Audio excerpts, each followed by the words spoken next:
అనుకున్నది నువ్వు చేసేయబ్బా! పక్కనోడిని వాడిని సలహాలు ఏమడగకు. నువ్వు మంచిగా చేస్తున్నావు అనుకుంటే ఇంక 4 పురుళ్ళు పెట్టేది తప్ప ఏముండదు.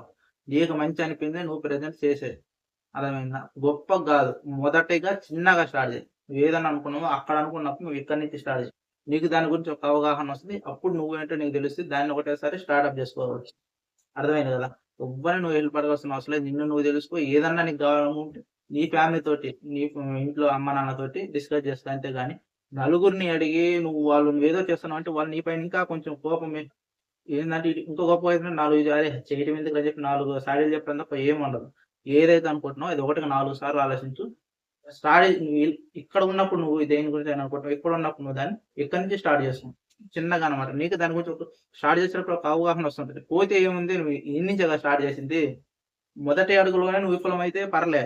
ఒకటేసారి నువ్వు ఈ అడుగేయకుండా 100 అడుగుకెళ్ళిపోయినావనుకో, నువ్వు దాని నుంచి పడ్డావంటే నీకు మామూలుగా కోలుకోలేని దెబ్బ కాదది. అర్థమైంది గదా!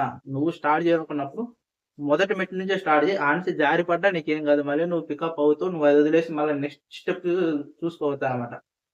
నీకు చెప్పింది అర్థమైంది గదా!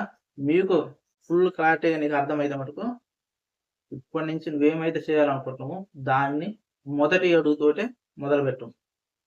100 మెట్టుతో గాదు. మొదటి అడుగుతోటే. నువ్వు చిన్నగా ఎప్పుడైతే స్టార్ట్ చేస్తావో అప్పుడే నువ్వు ఒకటేసారి పెద్దగా చేయడానికి నీకు అవకాశం ఉంటది.